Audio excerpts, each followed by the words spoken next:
तो विश्व के भूगोल में एक बहुत ही महत्वपूर्ण टॉपिक है, जिस टॉपिक को हम आज पढ़ने जा रहे हैं। यह टॉपिक है आपका विश्व के प्रमुख मरुस्थल।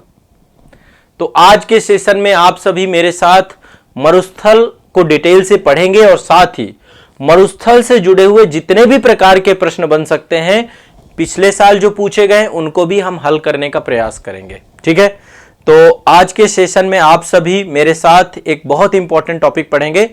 मैं आप सभी को आने वाले कुछ ही समय में यह पूरा टॉपिक याद करवा दूंगा। ठीक है, मानचित्रण के माध्यम से भी देखेंगे, वर्ल्ड के मानचित्रण के माध्यम से लिस्ट भी देखेंगे और प्रीवियस ईयर क्वेश्चन पेपर भी देखेंगे। तो देखिए, मरुस्थल है क्या? यदि मैं आसान भाषा में कहूं तो मरुस्थल पृथ्वी के स्थल भाग में शुष्क प्रदेश है। शुष्क प्रदेश जहां पे वर्षा नहीं होती है, जहां पे वर्षा का अभाव पाया जाता है। वर्षा कितनी होती है? औसत वार्षिक वर्षण यहां पे 25 सेंटीमीटर से कम होता है ना। औसत वार्षिक वर्षण कितना होता है? 25 सेंटीमीटर से कम होता है। उसे हम मरुस्थल की संज्ञा देते हैं, मरुस्थल के अंतर्गत उसे देखते हैं। तो मरुस्थल को दो कैटेगरी में विभाजित किया जाता है। एक आपका उष्णकटिबंधीय मरुस्थल होता है, दूसरा आपका शीतोष्णकटिबंधीय मरुस्थल होता है। शीत मरुस्थल भी होते हैं। और देखिए, मरुस्थल में यह नहीं है कि केवल रेतीले मरुस्थल होते हैं, यह जरूरी नहीं कि केवल रेतीले मरुस्थल ही होंगे। मरुस्थल आपके रेतीले भी हो सकते हैं, पथरीले भी हो सकते हैं। मुख्य बस यही है कि वहां पे वर्षा का स्तर कितना होता है? 25 सेंटीमीटर से कम होता है। बर्फीले भी हो सकते हैं, बर्फ के मरुस्थल, कोल्ड डेजर्ट, जैसे हमारे यहां लद्दाख हो गया आपका, है ना, लद्दाख हो गया। ध्रुवीय प्रदेशों की बात करें, अंटार्कटिका की बात करें, ये भी डेजर्ट ही है, ये भी मरुस्थल ही है ना। तो मरुस्थल ऐसे क्षेत्र हैं जहां पर वर्षा का औसत वार्षिक वर्षण कितना होता है? 25 सेंटीमीटर से कम। दिमाग में बैठा लो, याद कर लो, रट लो, 25 सेंटीमीटर से कम होता है। इसको लेकर प्रश्न भी पूछा गया है। मरुस्थल मैंने आपको बताया दो प्रकार के होते हैं। उष्णकटिबंधीय मरुस्थल मतलब जो पृथ्वी के उष्णकटिबंधीय क्षेत्र में है, 0 डिग्री से 30 डिग्री के बीच में है, आपके नॉर्थ एंड साउथ उष्णकटिबंधीय मरुस्थल। और जो आपके शीतोष्णकटिबंधीय क्षेत्र में है, जैसे कि दोनों को मैं आपको बताऊंगा कि दोनों कौन कौन से मरुस्थल हैं। देखिए, यदि हम उष्णकटिबंधीय मरुस्थल की बात करें तो पूरे विश्व में विभिन्न क्षेत्रों में फैले हुए हैं, विभिन्न महाद्वीपों में फैले हुए हैं। जैसे कि आप सभी का अटाकामा मरुस्थल है, सहारा मरुस्थल है, अरब का मरुस्थल है, नाबिब मरुस्थल है, कालाहारी मरुस्थल है, ग्रेट ऑस्ट्रेलियन मरुस्थल है, हमारे भारत में थार मरुस्थल है। थार के बाद ये सब उष्णकटिबंधीय गर्म मरुस्थल है। ये सारे उष्णकटिबंधीय मतलब गर्म मरुस्थल। ठीक है, फिर से एक बार मैं नाम ले रहा हूं। अटाकामा, ये आपका दक्षिणी अमेरिका में पड़ता है। अभी मैं सब लिस्ट अभी मैप में दिखाऊंगा। अटाकामा, सहारा, अरब, नाबिब, कालाहारी, ग्रेट ऑस्ट्रेलियन, थार, ये सारे बहुत सारे मरुस्थल आपके उष्णकटिबंधीय हैं। बहुत सारे मरुस्थल ऐसे भी हैं जो शीतोष्णकटिबंधीय मरुस्थल हैं, जैसे सोनेरान मरुस्थल। सोनेरान हो गया आपका, टकला मकान हो गया, मोजावे हो गया, लद्दाख हो गया भारत में, है ना। ये सब शीतोष्णकटिबंधीय मरुस्थल हैं। काराकुम हो गया, गोबी मरुस्थल हो गया, ग्रेट बेसिन हो गया, पैटागोनियन मरुस्थल हो गया, ये सब शीतोष्णकटिबंधीय ठंडे मरुस्थल है, ठंडे क्षेत्र है। ठीक है, यहां पर भी वर्षा कितनी होती है आपकी? 25 डिग्री सेंटीग्रेड से कम होती है। ठीक है, अब समझिए, देखिए थोड़ा सा मानचित्र भी मैं यहां पे लूंगा ताकि आपको आइडिया लगे। ठीक है, ये मानचित्र है विश्व के प्रमुख मरुस्थलों को लेकर के एक मानचित्र है। ये आप मानचित्र देख रहे हैं, इसमें विश्व के सभी प्रमुख मरुस्थल दिखाए गए हैं। ठीक है, इस मानचित्र में आप देखिए, यहां पे ये सहारा मरुस्थल है, ये अरब का मरुस्थल है, हमारा थार मरुस्थल है, ये चाइना में टकला मकान हो गया, यहाँ पे गोबी का मरुस्थल हो गया। ऑस्ट्रेलिया में बहुत सारे हैं, है ना, ग्रेट सैंडी है, ग्रिप्सम है, ग्रेट विक्टोरिया है, सिप्सम है, ये सारे मरुस्थल ही हैं आपके। और इधर देखिए आपका यहाँ पे सोनेरान मरुस्थल हो गया, ग्रेट बेसिन हो गया, मोहाबे हो गया, ये आपका जो है अटाकामा मरुस्थल हो गया यहाँ पे, है ना। तो बहुत सारे, पैटागोनिया का मरुस्थल है, ये सब मरुस्थल हैं आपके विश्व में छितराए हुए हैं। अभी सब देखेंगे, टेंशन ना लो, एक एक करके थोड़ा थोड़ा समझते जाएंगे। अब देखिए, कुछ मरुस्थलों को लेकर के बहुत सारे जो है फैक्ट भी बने हुए, फैक्चुअल डेटा भी हम देखेंगे, वो बात की बात है। यहां पे आप एक चीज देख रहे होंगे, एक पैटर्न देख रहे होंगे कि ज्यादातर जितने भी मरुस्थल पाए जाते हैं विश्व में, ये सारे जो हैं 15 डिग्री से लेकर के 30 डिग्री के बीच में। मैं एक बार थोड़ा सा आपको यहां पे स्पष्ट करता हूं। सबसे पहले हम 0 डिग्री ड्रॉ कर लेते हैं। 0 डिग्री आपको पता है कि यहां से होकर के जाता है। ये अभी देखो, मैं एग्जैक्ट कोशिश करूंगा कि एग्जैक्ट बन जाए, पर देखिए जितना बन जाता है। ठीक है, ये आपका 0 डिग्री है। ठीक है, इस मानचित्र से आपको आइडिया लग जाएगा, ये 0 डिग्री, इसको भूमध्य रेखा कहते हैं हम लोग। ठीक है, इसके ऊपर चलते हैं 30 डिग्री नॉर्थ। ठीक है, 30 डिग्री नॉर्थ, भारत जो है 23.5 डिग्री जो है भारत से होकर के जाता है। 30 डिग्री नॉर्थ मान लेते हैं, ये वाला आपका बेल्ट होगा। ठीक है, लगभग ये वाला बेल्ट होगा 30 डिग्री, है ना। अफ्रीका से होके जाता है 30 डिग्री, ये 34 डिग्री से लेकर 34 डिग्री नॉर्थ से लेकर 34 डिग्री साउथ तक आपका लगभग अफ्रीका का विस्तार है। ठीक है, भारत 37 डिग्री कुछ तक विस्तार है। मान लो ये 30 डिग्री होगा आपका। ठीक है, ये मान लीजिए आपका 30 डिग्री है। ऐसे ही नीचे भी कर लेते हैं। आपको पता है मकर रेखा 23.5 डिग्री साउथ को मकर रेखा कहते हैं। तो यहाँ पे हम ये वाला थोड़ा सा देख लेते हैं, ये 30 डिग्री साउथ है। अब मरुस्थल देखिए आप, मरुस्थल की लोकेशंस देखिए, कहाँ कहाँ पे मरुस्थल है। देखो यहाँ पे मरुस्थल है ना, ये देखो मरुस्थल मरुस्थल मरुस्थल मरुस्थल मरुस्थल, ये थार भी हमारा यहाँ पे है। तो आप देखिए ये लगभग 15 डिग्री नॉर्थ से लेकर के 15 डिग्री साउथ, यहाँ पर भी देखिए मरुस्थल मरुस्थल मरुस्थल, यहाँ पे मरुस्थल है, ये मरुस्थल है, ये मरुस्थल है। तो एक प्रश्न बनता है यहाँ पे कि क्या कारण है कि मरुस्थल जो है 15 डिग्री साउथ से लेकर के 15 degree north, 15 degree south, 15 degree से लेकर 30 डिग्री नॉर्थ एंड साउथ पाए जाते हैं। 15 डिग्री नॉर्थ से लेकर 30 डिग्री नॉर्थ तक, 15 डिग्री साउथ से लेकर 30 डिग्री है ना साउथ तक। ये क्या कारण है कि यहां पे पाए जाते हैं, और ये महाद्वीपों के पश्चिमी तटों में पाए जाते हैं। आप देखिए महाद्वीपों के पश्चिमी तटों से जुड़े हुए हैं। ये देखिए पश्चिमी तट है महाद्वीप का, दो तट है, पूर्वी तट उधर, इधर पश्चिमी तट, पश्चिमी तट, पश्चिमी तट, है ना। ये देखिए पश्चिमी तट, तो महाद्वीपों के पश्चिमी तटों पर पाए जाते हैं ज्यादातर मरुस्थल। क्या कारण है? कोई तो कोई ऐसी दशा यहां पे बन रही होगी ना जिसके कारण से वर्षा नहीं हो रही होगी। मुख्य कारण क्या है? मरुस्थल, मैंने आपको बताया कि मरुस्थल में वर्षा नहीं होती है। तो वर्षा नहीं होती है तो वर्षा कैसे होगी? जब तक वर्षा नहीं होगी कुछ नहीं होगा, सारा खेल पानी का है, जल बिन सब सून, है ना। तो अब यहां पे कारण समझते हैं कि क्या कारण है, रीजन समझते हैं, रीजन से आपको आइडिया लग जाएगा। देखो अब तो मैं आपको विंड सिस्टम नहीं समझा सकता हूं, बहुत लंबा टॉपिक है वो विंड सिस्टम, मैंने क्लास में पढ़ा रखा है ना, लेकिन तब भी मोटा मोटा आप समझ जाओगे, जितना मैं आपको समझा दूं उतना समझ जाना। यहां पे पवनें बहती हैं, दो प्रकार की विंड होती हैं, एक परमानेंट विंड है, स्थायी पवनें और अस्थायी पवनें। तो तीन पवनें आपने सुनी होंगी, एक तो व्यापारिक पवनें, दूसरे पछुआ पवनें और तीसरी ध्रुवीय पवनें। ठीक है, तो यहां पे समझने का प्रयास करते हैं। व्यापारिक पवनों की दिशा ये वाली होती है ना, ये देख सकते हैं उत्तर पूरब से आती हैं, ये उत्तर पूर्वी पवनें भी कहते हैं इनको, हम क्या कहते हैं? उत्तर पूर्वी पवनें। समझ में आ रहा है मेरी बात? सब लोग समझ रहे हो ना मैं जो बोल रहा हूं? ऐसा तो नहीं है ना कि मैं ही समझ रहा हूं, आप लोग कुछ नहीं समझ पा रहे हैं।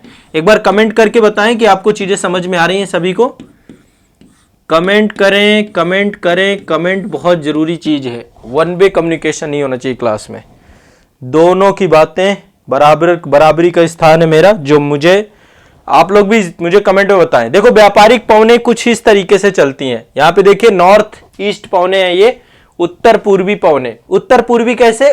उत्तर पूरब से आ रही है ना, ये दिशा, जिस दिशा से पवन आती है उसी दिशा से उसका नाम होता है, जिस दिशा से पवन आती है उसी दिशा से उसका नाम होता है। अब खुद बताइए, ये पवनें ज्यादातर आप देखिए तो ये स्थल से समुद्र की ओर आ रही हैं पवनें। यदि आप इन पवनों की दिशा देखें तो स्थल से समुद्र की ओर की दिशा नहीं है। तो जब पवन स्थल के ऊपर से आएगी तो भैया पानी कहां होगा उसमें, ये बताओ? जल को ग्रहण करने की शक्ति नहीं होगी ना, स्थल के ऊपर से पवन आएगी तो पानी ग्रहण करने की शक्ति इसमें होती नहीं है ना। तो ऐसे में ये क्या है? अपतटीय। व्यापारिक पवनें अपतटीय होती हैं, तट के तरफ होती हैं। व्यापारिक पवनें तट के तरफ होने के कारण से यहां पे ये बारिश नहीं कराती हैं। पहली कारण दिमाग में बैठा लो, एक कारण मैंने आपको ये बता दिया कि महाद्वीपों में जो व्यापारिक पवनें चलती हैं वो उत्तर पूर्वी दिशा से आती हैं। आता महाद्वीपों के पश्चिमी भाग में पहुंचते पहुंचते पूरी तरीके से वैसे भी पानी नहीं होता भी है तो शुष्क हो जाता है। तो इस कारण से यहां पे मरुस्थल बनते हैं। ठीक है, व्यापारिक पवनें कहां से कहां बहती हैं? 0 डिग्री से लेकर 30 डिग्री तक।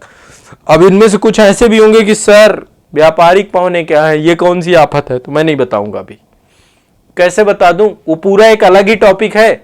यदि आपको विंड सिस्टम नहीं पता है तो आप मेरे चैनल पे जाइए, आजाद आईएएस एकेडमी में, वहां पे आपको विंड सिस्टम सर्च करिएगा, wind system by Ravi Prakash आजाद, तो मैं आपको बहुत अच्छे से मैंने समझाया है।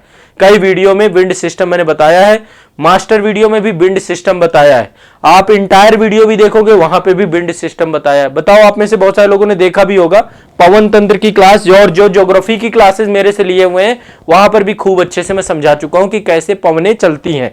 ठीक है, कैसे आपकी व्यापारिक पवनें चलती हैं, कैसे आपकी पछुआ पवनें चलती हैं, कैसे आपकी ध्रुवीय पवनें चलती हैं, हेडली चक्र क्या है, फेरल चक्र क्या है, और पोलर सेल यानी कि ध्रुवीय चक्र क्या है, इन सबको बारे में मैं बता चुका हूं आपको। ठीक है, तो यहां पे आप देखिए व्यापारिक पवनें कैसे होती हैं, अपतटीय होती हैं। एक कारण तो आपको यह पता चल गया कि व्यापारिक पवनें अपतटीय होती हैं। ठीक है, देखो कितने लोगों ने देख रखा है, सब जानते हैं। तो इस कारण से ये वर्षा नहीं करा पाती हैं, मरुस्थल बन जाता है, एक कारण तो ये। दूसरा, मध्य अक्षांशीय चक्रवात जो होते हैं वो भी यहां तक नहीं पहुंच पाते हैं, क्योंकि ये पूरा का पूरा ये क्षेत्र में जैसे ही चक्रवाती, यहां पे मान लीजिए चक्रवात बनते हैं, है ना, ज्यादातर महाद्वीपों के जो पूर्वी तटों से आकर के टकराते हैं उनकी भी पवनें यहां तक नहीं पहुंच पाती, क्योंकि ये पश्चिमी तटों से जुड़े हुए हैं। तो जो मध्य अक्षांशीय चक्रवात है वो भी यहां तक नहीं पहुंच पाते, तो वर्षा नहीं होती है। और चक्रवात भी ऐसा नहीं कि हमेशा ही आते हैं, उनका भी एक पर्टिकुलर टाइम पीरियड होता है। ठीक है, दूसरा, विषुवत रेखा से दूर है ये क्षेत्र, विषुवत रेखा है 0 डिग्री, है ना, और ये विषुवत 15 डिग्री से 30 डिग्री वाला क्षेत्र है ये। इस कारण से भी यहां पे जो ITCZ है, इंटर ट्रॉपिकल कन्वर्जन जोन, उसका भी प्रभाव नहीं पहुंच पाता है। अंतः उष्णकटिबंधीय अभिसरण क्षेत्र, ITCZ क्या है, ये भारत के मानसून में मैंने पढ़ा रखा है। ITCZ जो एक तरीके से कह सकते हैं कि जो उसमें पेटी होती है ना, जो कि सूरज के उत्तरायण और दक्षिणायन होने पर अप डाउन करती है, तो उसका भी प्रभाव यहां तक नहीं पहुंच पाता है। क्यों? क्योंकि विषुवत रेखा के से जो है क्या है आपका दूर है, 15 डिग्री से 30 डिग्री की बात हो रही है, तो ITCZ का भी प्रभाव नहीं हो पाता है। एक और बहुत बड़ा कारण है, यदि विंड सिस्टम आप सबने पढ़ा है, वहां पे मैंने हेडली सेल के बारे में बताया था, तो यहां पे क्या होता है, 0 डिग्री पे लो प्रेशर होता है, हमेशा लो प्रेशर बनता है। ठीक है, क्योंकि पवनें क्या होती हैं 0 डिग्री पे, गर्म होती हैं। क्यों गर्म होती है? सूर्य का सबसे ज्यादा तापमान जो होता है, वर्ष भर लंबवत किरणें कहां पड़ती हैं? 0 डिग्री पे। वर्ष भर लंबवत किरणें सूर्य की पड़ेंगी तो सबसे ज्यादा धरातल गर्म होगा, धरातल गर्म होगा तो वायु क्या होगी, धरातल के संपर्क में आके गर्म हो जाएगी, गर्म वायु ऊपर उठेगी, गर्म वायु हल्की होती है और ऊपर उठती है, तो गर्म वायु जब ऊपर उठती है वो जाकर के ऊपर भारी हो जाती है, क्योंकि ऊपर टेम्परेचर क्या होता है, कम होता है। जैसे जैसे हम धरातल से ऊपर जाते हैं तो टेम्परेचर कम होता है, और इसके बाद ये जो यहां पे जो पवनें हैं ये जाकर 30 डिग्री पर बैठने लग जाती हैं। 0 डिग्री से गर्म पवनें जाकर 30 डिग्री पर बैठने लग जाती है और हेडली सेल का निर्माण होता है।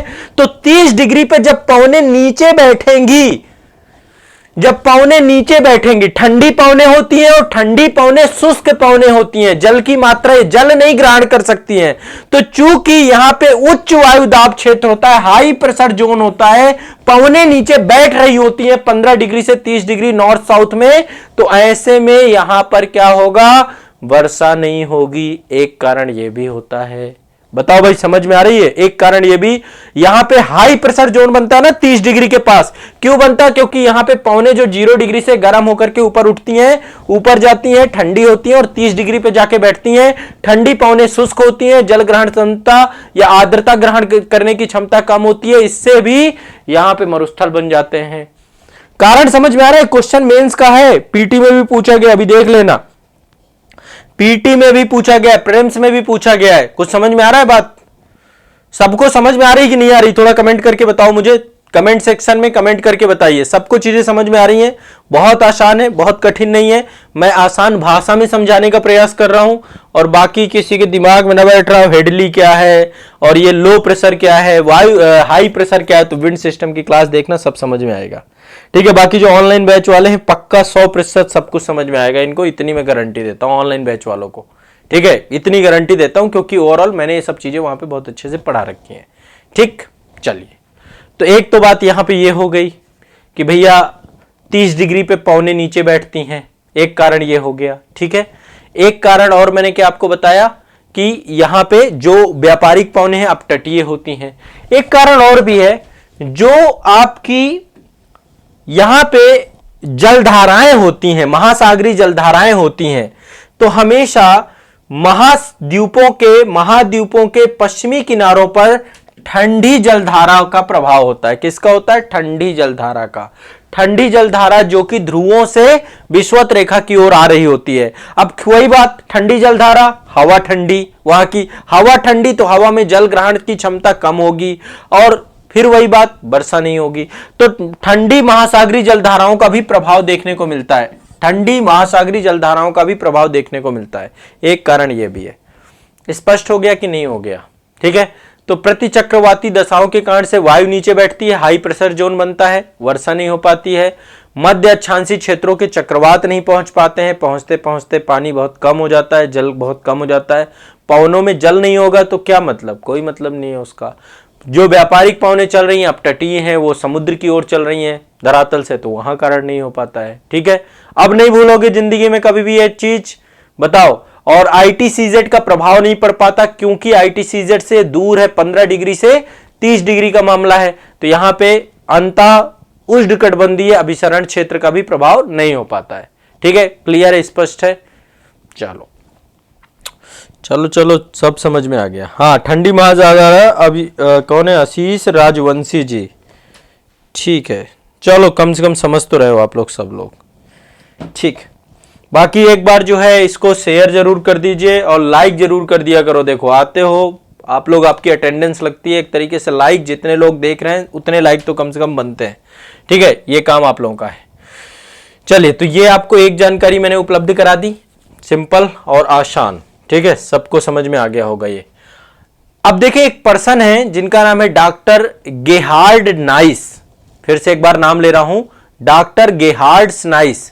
इनके द्वारा बोला गया कि जितनी ऊर्जा मानव जाति जितनी भी रहती है पूरे विश्व में, देखें तो लगभग 8 अरब जनसंख्या होगी, ज्यादा भी हो सकता है, तो लगातार बढ़ ही रहा है।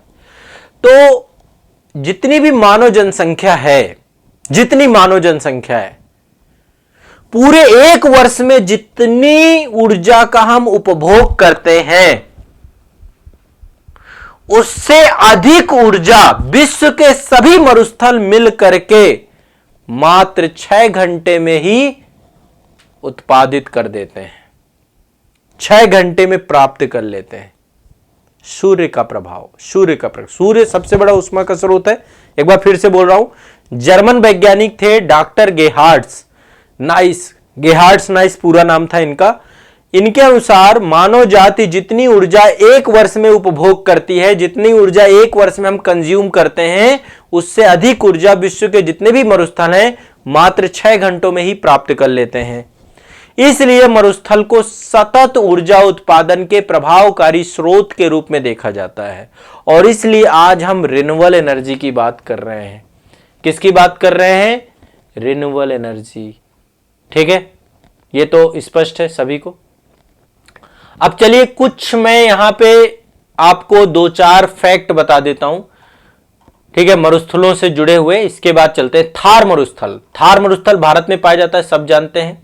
ठीक है, थार मरुस्थल विश्व का सबसे ज्यादा जनघनत्व वाला मरुस्थल है। राजस्थान में जो आपको पड़ता है ना थार, सबसे ज्यादा जनसंख्या यदि किसी मरुस्थल में निवास करती है तो थार मरुस्थल है।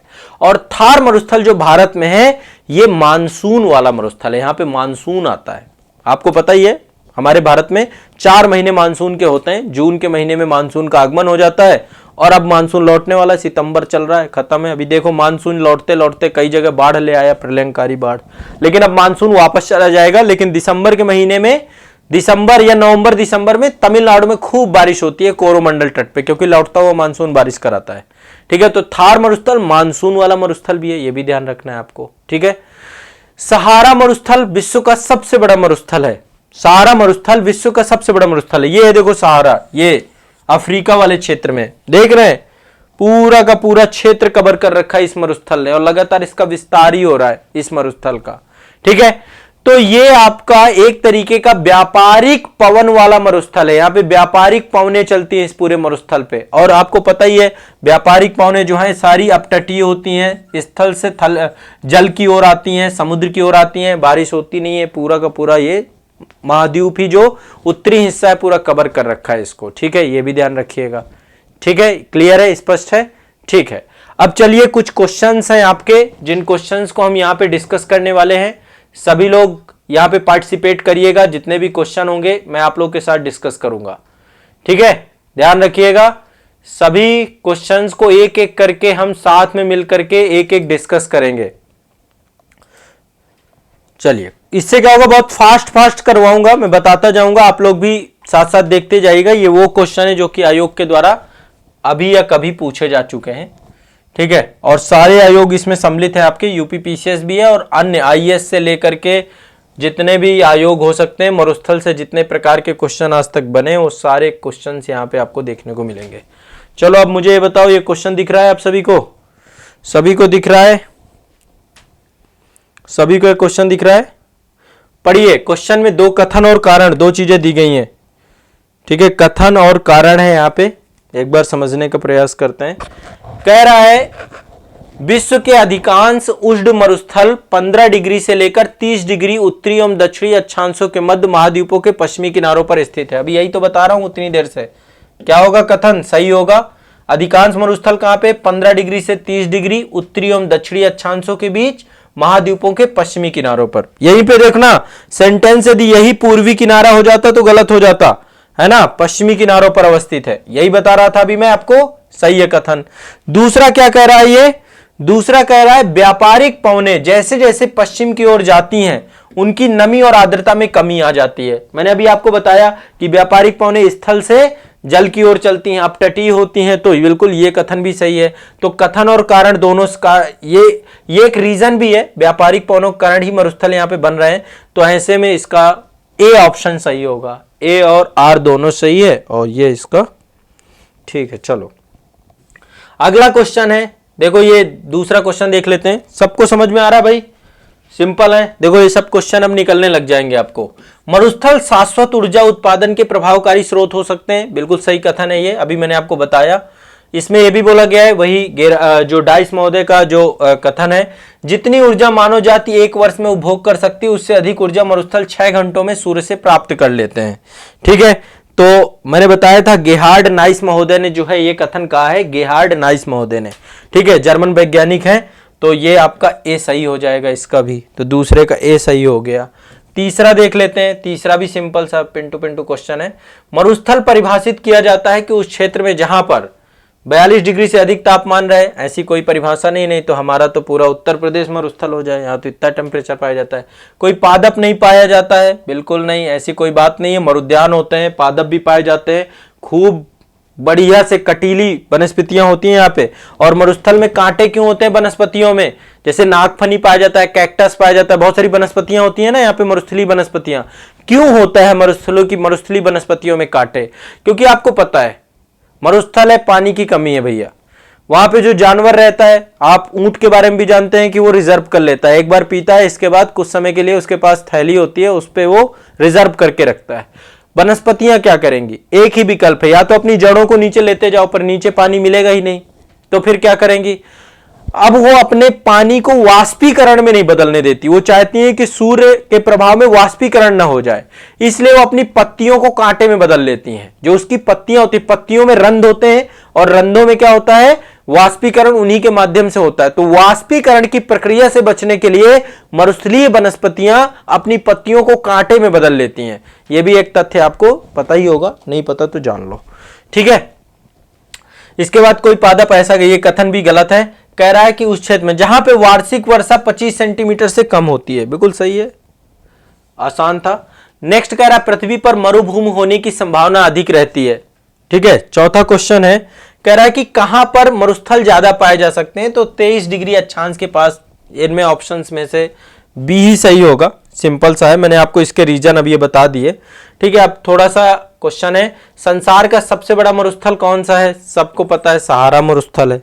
ठीक है, सबसे बड़ा है और ये लगभग 3.6 मिलियन वर्ग किलोमीटर क्षेत्र में आपका क्या है, ये फैला हुआ है। ठीक है, ध्यान रखना 3.6 मिलियन वर्ग किलोमीटर क्षेत्र में फैला हुआ है।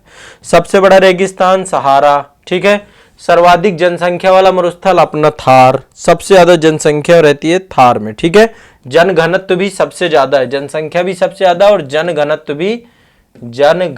भी सबसे ज्यादा है यहाँ का। ठीक है, इसके बाद कह रहा तकला मकान कहाँ है, अब लोकेशन पे आ गया है ये, तो तकला मकान चीन में है आपका, चीन में, इसका बी ऑप्शन सही होगा।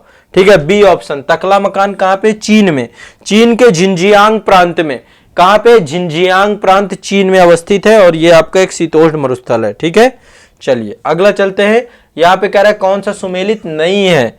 ठीक है, तो कौन सा सुमेलित नहीं है यहाँ पे, सोनेरान मरुस्थल संयुक्त राज्य अमेरिका में है, तकला मकान मरुस्थल चीन में है, बिल्कुल सही है, काराकुम तुर्कमेनिस्तान में पाया जाता है और गिब्सन मरुस्थल जो है ऑस्ट्रेलिया में पाया जाता है। कहां पे है, पश्चिमी ऑस्ट्रेलिया। ठीक है, तो इसका ब्राजील नहीं होगा, ब्राजील में आपका नहीं है। ठीक है, इसके बाद अगला चलते हैं। नेक्स्ट कह रहा है दस्तलुट मरुस्थल कहां पे है, याद करते जाइएगा, ईरान में है। दस्तलुट कहां पे है, ईरान में। अभी मैं लिस्ट आपको दिखा दूंगा मरुस्थलों की। गोबी मरुस्थल कहां पे है, गोबी मरुस्थल बिल्कुल सिंपल सा है, मंगोलिया में। गोबी कहां पे है, मंगोलिया में।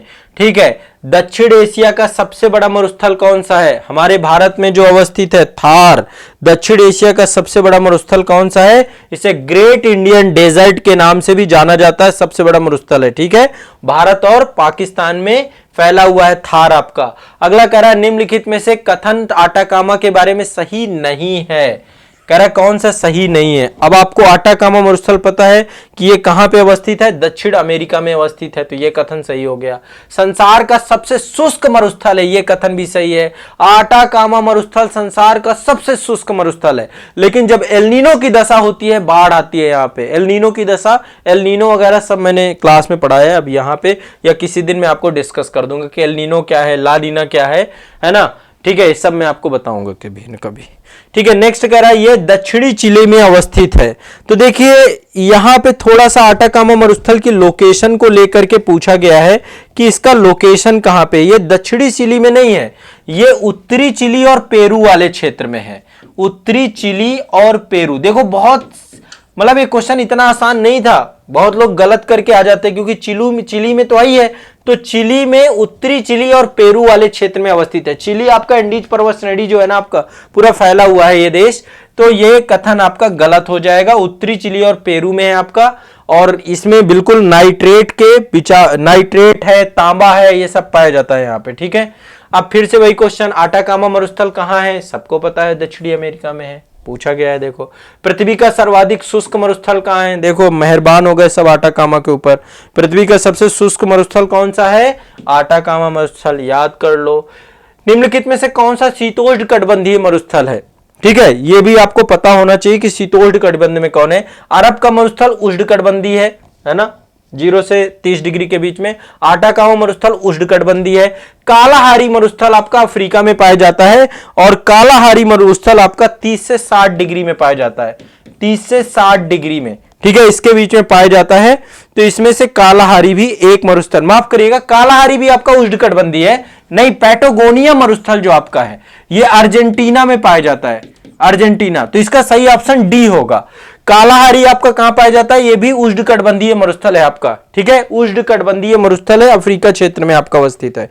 तो शीतोष्ण कटिबंधीय मरुस्थल 30 से 60 डिग्री, इसमें पैटागोनिया मरुस्थल है। अभी मैं आपको मानचित्र में दिखा दूंगा सारे, तो आपको रट जाएंगे, टेंशन ना लो, मानचित्र में भी सारे के सारे देखेंगे।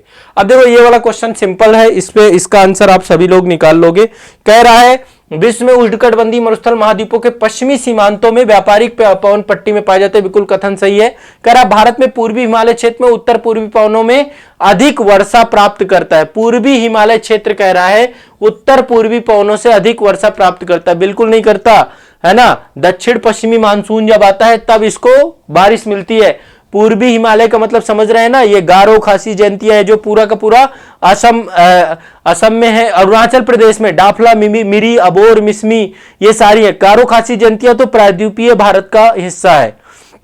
ठीक है, प्रायद्वीपीय मेघालय क्षेत्र जो अरुणाचल प्रदेश में है, डाफला मिरी, अबोर मिसमी, फिर इधर आपकी नागा पहाड़ियां हैं, पटकोई बूम है, फिर इधर आपकी मिजो पहाड़ियां हैं, रेगमा पहाड़ियां हैं, बराइल पहाड़ियां, ये सारी पहाड़ियां जितनी भी हैं, तो ये आपका दक्षिण पश्चिमी मानसून पे ज्यादा वर्षा पाता है। दूसरा कथन गलत है, इसका कथन केवल एक सही होगा। ठीक है, क्लियर है, बहुत सिंपल सिंपल देखो बताता जा रहा हूं। अब देखो लोकेशन पूछ रहा है, ये थोड़ा सा कठिन कर देता है क्वेश्चन को। कह रहा कालाहारी मरुस्थल कहां पे अवस्थित है। ठीक है, तो ये देखिए कालाहारी कहां कहां पे अवस्थित है। एक तो बोत्सवाना में सबसे ज्यादा बोत्सवाना क्षेत्र में अवस्थित है कालाहारी, सबसे ज्यादा कहां पे, बोत्सवाना में। इसके अलावा कहां पे है, नामीबिया, नामीबिया के बाद है अंगोला, अंगोला क्षेत्र, नामीबिया में है, अंगोला में है, जाम्बिया में है, जाम्बिया, जाम्बिया और दक्षिणी अफ्रीका के कुछ भागों में, उत्तरी भागों में दक्षिणी अफ्रीका। ठीक है, अब यहां पे देखिए, यहां पे जाम्बिया भी दिया है लेकिन जायरे में नहीं है, ये जायरे में नहीं है। तो ये कथन पूरा यहां पे आपका देखा जाए तो आंसर जो है इसका बोत्सवाना, यहां पे 1 2 4 आंसर होना चाहिए, लेकिन यहां पे कोई आंसर नहीं है ऐसा, तो इसलिए कथन आपका डिबेटफुल है। ठीक है, इसमें आंसर नहीं दिया गया है। और ये किसका, यूपीपीसीएस के क्वेश्चन है, तो निश्चित तौर पे ऐसे गड़बड़ करते हैं। बट आप याद कर लो, बोत्सवाना, नामीबिया, अंगोला, जम्बिया और दक्षिण अफ्रीका, यहां पे आपका कालाहारी अवस्थित है। ठीक है, कह रहा निम्नलिखित में से कौन सा मरुस्थल दक्षिणी गोलार्ध में अवस्थित है। दक्षिणी गोलार्ध, दक्षिणी गोलार्ध में है कालाहारी, आपका कहां अवस्थित है, दक्षिणी गोलार्ध में कालाहारी। ठीक है, देखिए चिहुआ चुहान ये आपका पाया जाता है संयुक्त राज्य अमेरिका में, यूएसए का मरुस्थल है आपका। गोबी ये आपका यूएसए, आपको पता है उत्तरी गोलार्ध में, गोबी आपका चीन में है, और ये आपका अफ्रीका वाले क्षेत्र में है, नॉर्थ अफ्रीका, मतलब अफ्रीका के उत्तरी वाले क्षेत्र, नॉर्थ अफ्रीकन क्षेत्र में। तो ये सारे उत्तरी गोलार्ध के हैं, कालाहारी दक्षिणी गोलार्ध का है। ठीक है, ध्यान रखिएगा। चलिए अगला क्वेश्चन आपका है यहां पे नेक्स्ट। अगला क्वेश्चन है, अफ्रीका और यूरेशियाई मरुस्थलीय क्षेत्र के निर्माण के मुख्य क्या क्या कारण हो सकते हैं। ठीक है, क्या कारण है कि अफ्रीका और यूरेशियाई मरुस्थलीय क्षेत्र का निर्माण हुआ है। तो पहला कह रहा है कि उपोष्ण उच्च दाब कोशिकाओं, हाई प्रेशर सेल, अभी मैंने आपको बताया था कि हाई प्रेशर सेल आपका बनता है, ठीक है, 30 डिग्री के पास, तो यह कथन सही होगा। दूसरा कह रहा उष्ण महासागरीय धाराओं के प्रभाव से, यहां पे गलत हो जाएगा, शीत ठंडी महासागरीय जलधाराओं का, उष्ण नहीं है, तो इसका केवल एक सही होगा, ठंडी महासागरीय जलधारा मैंने आपको अभी बताया था। ठीक है, चलो अगला क्वेश्चन है आपका, लास्ट क्वेश्चन है, ग्रेट विक्टोरियन मरुस्थल कहां अवस्थित है।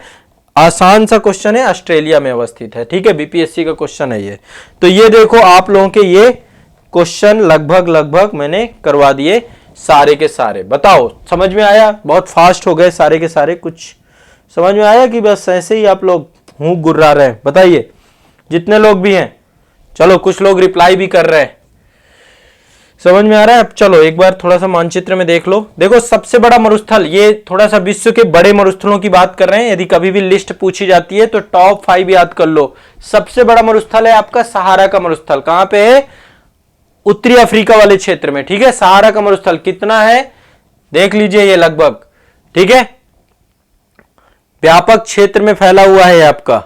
इसके बाद है आपका कालाहारी मरुस्थल दूसरे नंबर पे, नंबर 1 सहारा, फिर कालाहारी, फिर काराकुम मरुस्थल, चौथे नंबर पे हमारा थार आता है, चौथे नंबर पे हमारा थार आता है।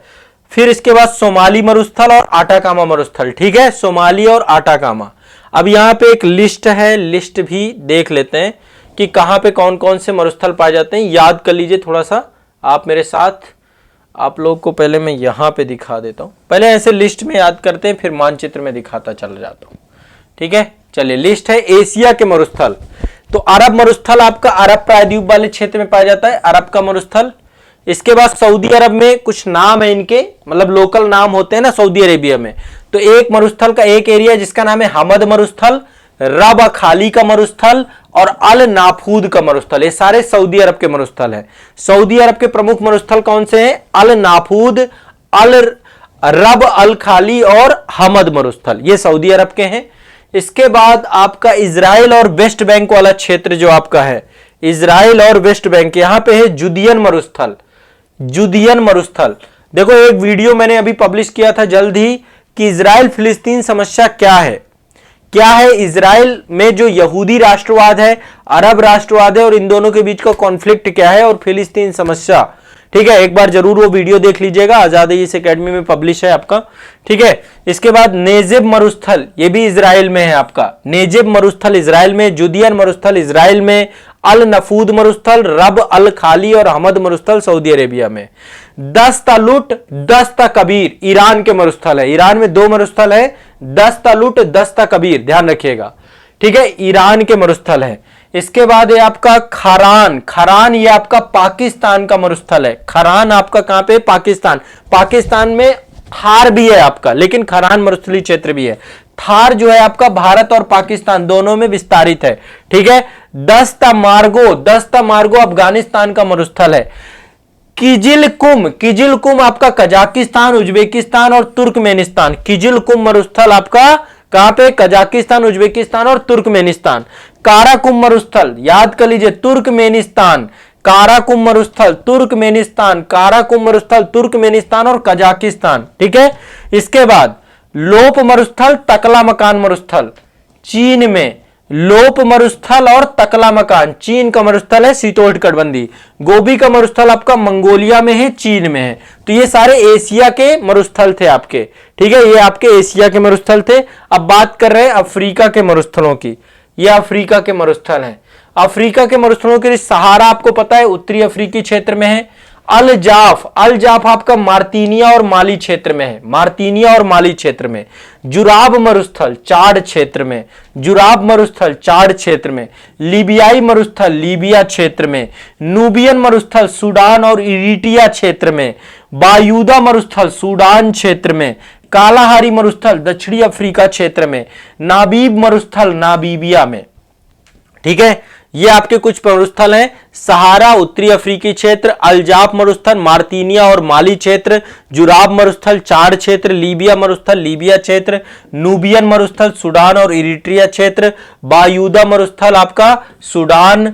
ठीक है, कालाहारी मरुस्थल दक्षिणी अफ्रीका, नाबीब मरुस्थल नाबीबिया। ठीक है, तो ये आपके कहां के मरुस्थल हैं? अफ्रीका के मरुस्थल। याद करिएगा, याद रखिएगा। इसके बाद है उत्तरी अमेरिका के मरुस्थल आपके। उत्तरी अमेरिका में कौन कौन से मरुस्थल हैं? एक तो थॉमसन है, थॉमसन पठार, ये कनाडा का मरुस्थल है आपका। ठीक है, आपका शीतकालीन मरुस्थल है थॉमसन पठार। मोजाबे मरुस्थल संयुक्त राज्य अमेरिका में है। सोनेरान मरुस्थल संयुक्त राज्य अमेरिका में है। कोलोराडो मरुस्थल संयुक्त राज्य अमेरिका में है। मोजाबे, सोनेरान, कोलोराडो, ध्यान रखिएगा। रेड डेजर्ट संयुक्त राज्य अमेरिका में है। रेड डेजर्ट भी आपका संयुक्त राज्य अमेरिका में। ग्रेट बेसिन, यहां पे ब्लैक रॉक और डेथ वैली, ये 2 आपको ध्यान रखना है, ये भी आपके संयुक्त राज्य अमेरिका में है। ठीक है, और इसके बाद आपका चिहुआ हुआ, ये आपका संयुक्त राज्य अमेरिका और मेक्सिको में पड़ता है। चिहुआ हुआ, ये भी ध्यान रखिएगा आपको। तो ये आपके उत्तरी अमेरिकी महाद्वीप के मरुस्थल हैं। फिर आपका दक्षिणी अमेरिकी महाद्वीप के मरुस्थल। ठीक है, आटाकामा मरुस्थल चिली और पेरू में पाया जाता है। उत्तरी चिली, ध्यान रखिएगा। चिली भी कौन सा? उत्तरी चिली। मैं अभी मानचित्र में आपको सारे मरुस्थल दिखाने वाला हूं। आटाकामा उत्तरी चिली और पेरू। पैटागोनिया मरुस्थल आपका अर्जेंटीना और चिली वाले क्षेत्र में। पैटागोनिया अर्जेंटीना और चिली में। सेचुरा मरुस्थल पेरू वाले क्षेत्र में। सेचुरा मरुस्थल पेरू वाले क्षेत्र में, ध्यान रखिएगा ये वाली बात भी। ठीक है, इसके बाद है आपके ऑस्ट्रेलिया के मरुस्थल।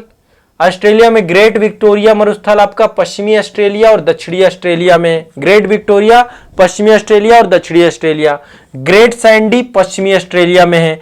तनामी मरुस्थल पश्चिमी ऑस्ट्रेलिया और उत्तरी प्रांत में है। सिम्पसन मरुस्थल उत्तरी प्रांत क्वींसलैंड और दक्षिणी ऑस्ट्रेलिया में है। उत्तरी प्रांत क्वींसलैंड और दक्षिणी ऑस्ट्रेलिया में।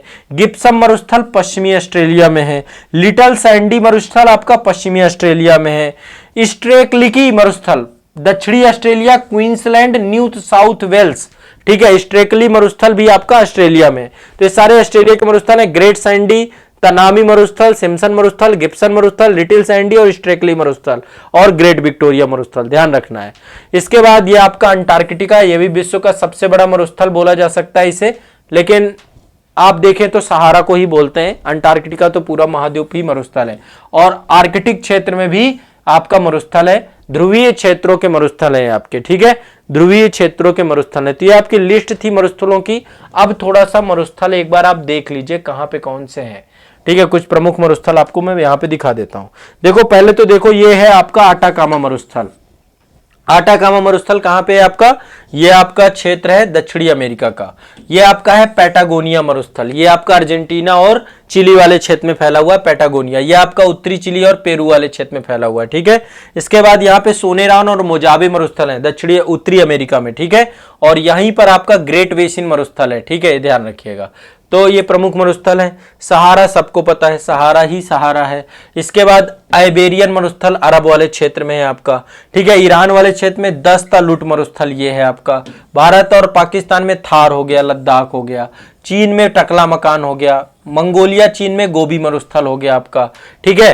तुर्कमेनिस्तान में यहाँ पे कजाकिस्तान तुर्कमेनिस्तान काराकुम मरुस्थल हो गया। और ये आपका ये भी आपका कजलिकुम मरुस्थल, ये भी आपका तुर्कमेनिस्तान यहीं पर अवस्थित है। इसके बाद चलते हैं, ये ऑस्ट्रेलिया के मरुस्थल हो गए। तनामी मरुस्थल, गिम्सन मरुस्थल, सिम्सन मरुस्थल, ग्रेट सैंडी मरुस्थल, ये ग्रेट विक्टोरिया मरुस्थल, ठीक है, जो मध्य वाला पूरा आपका ऑस्ट्रेलिया का जो पूरी जनसंख्या है सारी तटीय क्षेत्रों में रहती है, ठीक है, तटीय क्षेत्रों में रहती है। बीच में मरुस्थल है, ये मरुस्थल है पूरा का पूरा। तो ये आपके, और यहां पे देख लीजिए कालाहारी मरुस्थल आपका ये है और नाबिब मरुस्थल ये है, ठीक है। तो ये आपके सारे के सारे मरुस्थल हो गए विश्व के। क्लियर है? अब रट लो इनको, जितने भी मैंने आपको ये बताए हैं सारे रट लेने हैं, सारे याद कर लेने, 2 से 3 बार वीडियो देख लेना है, फिर कभी नहीं भूलेगा।